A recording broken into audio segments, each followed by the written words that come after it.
परमेश्वर के दैनिक वचन।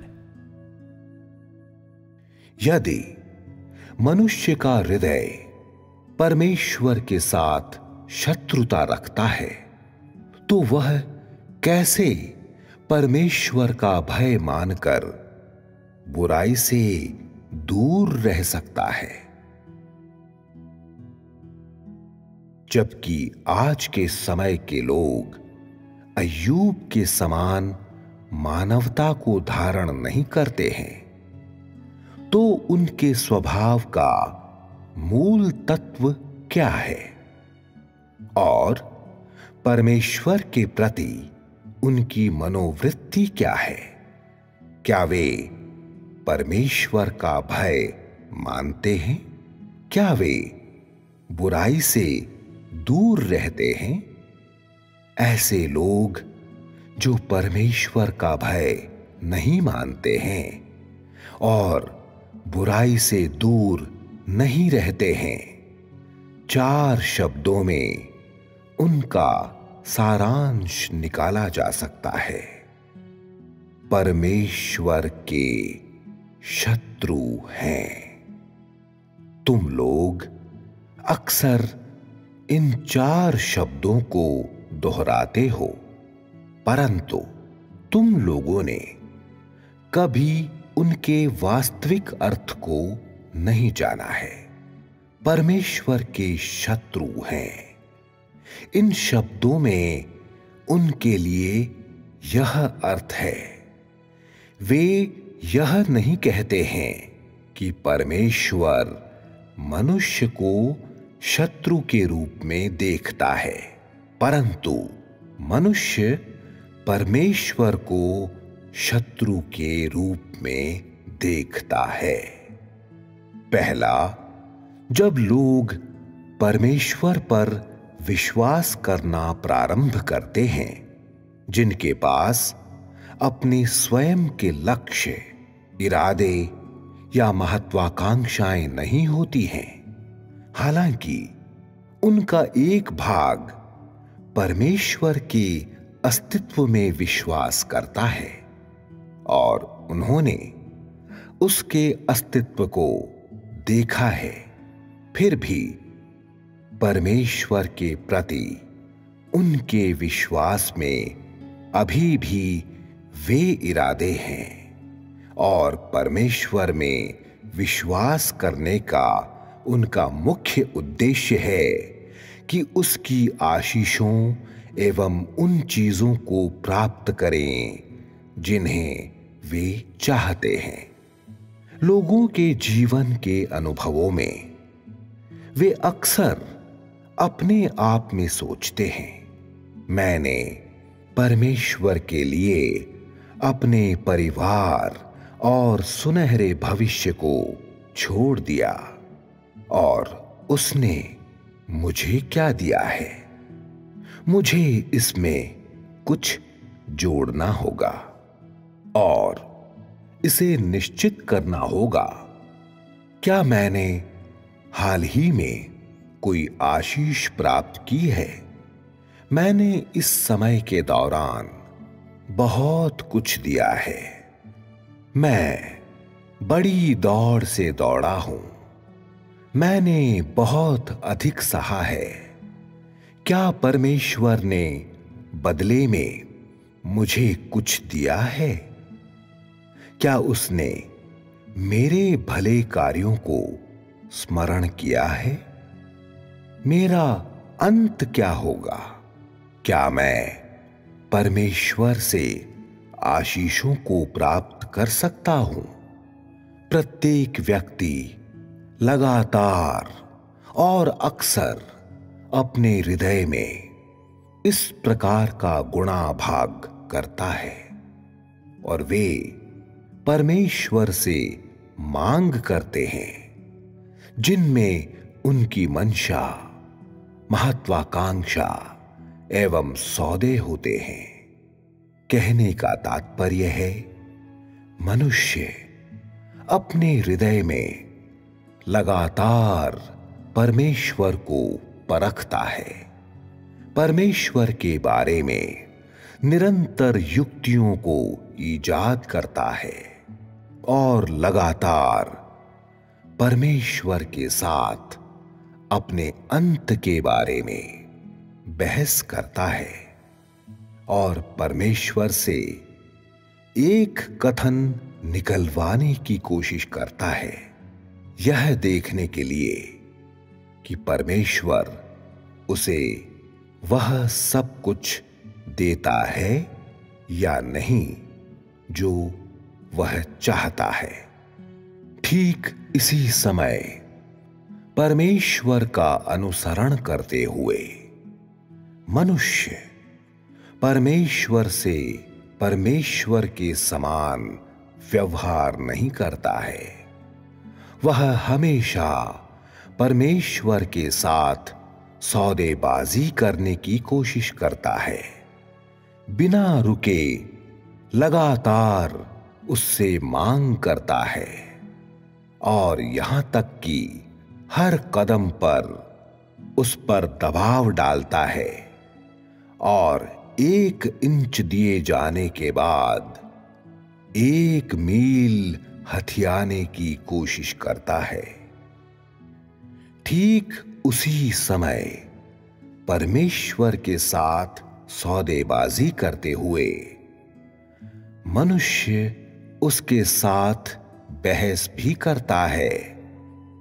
और ऐसे लोग भी हैं जो जब परीक्षाएं उन पर आती हैं या जब वे अपने आप को खतरे में पाते हैं, अक्सर कमजोर, निष्क्रिय और अपने कार्य में सुस्त और परमेश्वर के विषय में शिकायतों से भर जाते हैं।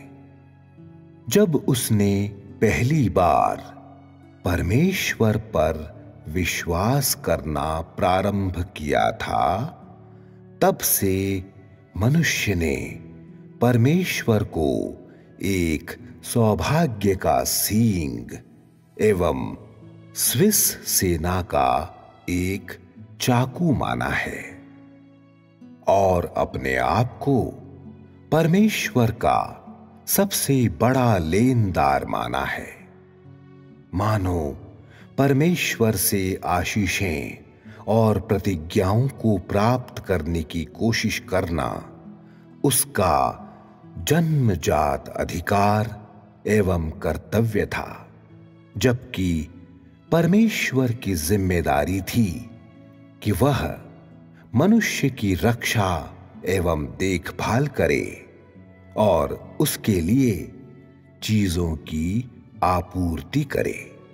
वे सभी जो परमेश्वर में विश्वास करते हैं, उनके लिए परमेश्वर में विश्वास करने की मूल समझ और परमेश्वर में विश्वास करने की अवधारणा की उनकी गहरी समझ ऐसी ही है।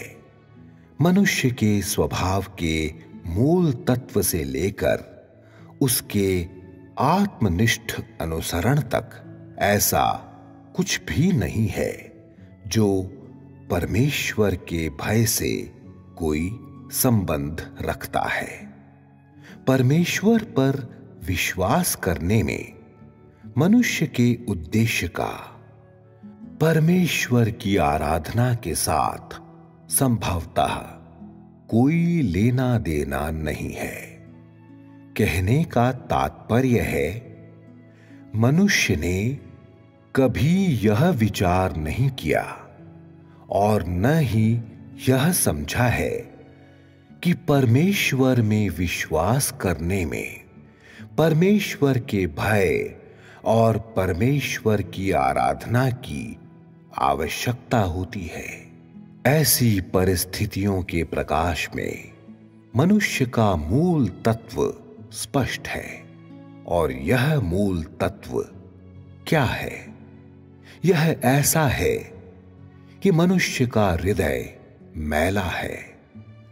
यह धोखे एवं धूर्तता को आश्रय देता है और यह निष्पक्षता एवं धार्मिकता से प्रेम नहीं करता है, या न ही उससे प्रेम करता है जो सकारात्मक है, और यह घृणित एवं लालची है। मनुष्य का हृदय कभी भी परमेश्वर के अत्यधिक करीब नहीं आ सकता है। उसने इसे बिल्कुल भी परमेश्वर को नहीं दिया है। परमेश्वर ने मनुष्य के असली हृदय को कभी भी नहीं देखा है, न ही मनुष्य के द्वारा कभी उसकी आराधना की गई है। इससे कोई फर्क नहीं पड़ता है कि परमेश्वर ने कितनी बड़ी कीमत चुकाई है, या उसने कितना अधिक काम किया है, या उसने मनुष्य को कितना कुछ प्रदान किया है।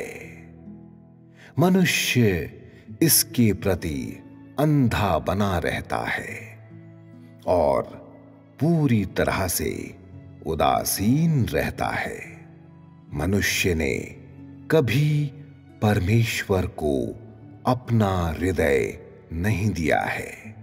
वह केवल अपने हृदय की ही चिंता करना चाहता है, अपने स्वयं के निर्णयों को ही लेना चाहता है। इसका गुप्त अर्थ यह है कि मनुष्य परमेश्वर का भय मानने और बुराई से दूर रहने के मार्ग का अनुसरण नहीं करना चाहता है, या परमेश्वर की संप्रभुता एवं इंतजामों को नहीं मानना चाहता है, न ही वह परमेश्वर के रूप में परमेश्वर की आराधना करना चाहता है। आज मनुष्य की परिस्थितियां ऐसी ही हैं। अब आओ हम फिर से अय्यूब को देखें।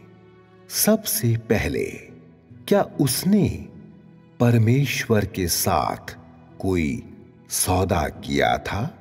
क्या परमेश्वर का भय मानने और बुराई से दूर रहने के मार्ग को दृढ़ता से थामे रहने में उसके कोई छिपे हुए उद्देश्य हैं? उस समय क्या परमेश्वर ने किसी से अंत के आने के विषय में बातचीत की थी? उस समय परमेश्वर ने किसी से भी अंत के बारे में प्रतिज्ञाएं नहीं की थीं, और यह इस पृष्ठभूमि के विरुद्ध था कि अय्यूब परमेश्वर का भय मानने और बुराई से दूर रहने के योग्य था।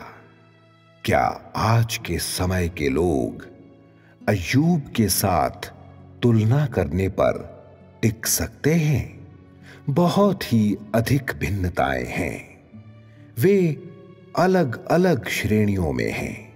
हालांकि अय्यूब के पास परमेश्वर की अधिक समझ नहीं थी, फिर भी उसने अपना हृदय परमेश्वर को दिया था और वह परमेश्वर का हो गया था। उसने परमेश्वर के साथ कभी सौदा नहीं किया था और उसके पास परमेश्वर के प्रति कोई फिजूल इच्छाएं या मांगे नहीं थीं। इसके बजाय उसने विश्वास किया था कि यहोवा ने दिया और यहोवा ही ने लिया। यह वह था जिसे उसने अपने जीवन के अनेक वर्षों के दौरान परमेश्वर का भय मानने और बुराई से दूर रहने के मार्ग को सच्चाई से थामे रहने के जरिए देखा और अर्जित किया था। उसी प्रकार से उसने क्या हम जो परमेश्वर के हाथ से सुख लेते हैं, दुख न लें के परिणाम को प्राप्त किया था? ये दो वाक्य ऐसे थे जिन्हें उसने अपने जीवन के अनुभवों के दौरान परमेश्वर के प्रति अपनी मनोवृत्ति के परिणाम स्वरूप देखा और जाना था, और साथ ही वे उसके अत्यंत सामर्थी हथियार भी थे जिसके साथ उसने शैतान की परीक्षाओं पर विजय प्राप्त किया था, और परमेश्वर के प्रति उसके दृढ़ता से खड़े रहने का आधार भी थे। इस बिंदु पर क्या तुम लोग अय्यूब को एक प्यारे इंसान के रूप में देखते हो? क्या तुम लोग ऐसा इंसान बनने की आशा करते हो? क्या तुम लोग शैतान की परीक्षाओं से होकर गुजरने से डरते हो? क्या तुम लोग परमेश्वर से यह प्रार्थना करने के लिए दृढ़ निश्चय करते हो कि वह तुम लोगों को अय्यूब के समान ही परीक्षाओं के अधीन कर दे? बिना किसी संदेह के अधिकांश लोग ऐसी प्रार्थना करने की हिम्मत नहीं करेंगे। तो यह प्रकट है कि तुम लोगों का विश्वास दयनीय रूप से छोटा है। अय्यूब की तुलना में तुम लोगों का विश्वास साधारण तौर पर उल्लेख करने के लायक भी नहीं है। तुम लोग परमेश्वर के शत्रु हो। तुम लोग परमेश्वर से नहीं डरते हो। तुम लोग परमेश्वर के लिए अपनी गवाही में दृढ़ता से खड़े रहने में असमर्थ हो, और तुम लोग शैतान के आक्रमणों, आरोपों एवं परीक्षाओं के ऊपर विजय पाने में असमर्थ हो। वह क्या है जो तुम लोगों को परमेश्वर की आशीषें प्राप्त करने के लिए योग्य बनाता है? अय्यूब की कहानी सुनने के बाद और मनुष्य को बचाने के लिए परमेश्वर के इरादे और मनुष्य के उद्धार के अर्थ को समझने के बाद क्या अब तुम लोगों में अय्यूब के समान परीक्षणों को स्वीकार करने के लिए विश्वास है? क्या तुम लोगों के पास थोड़ा सा दृढ़ निश्चय नहीं होना चाहिए कि तुम लोग स्वयं को परमेश्वर का भय मानने और बुराई से दूर रहने के मार्ग का अनुसरण करने दो?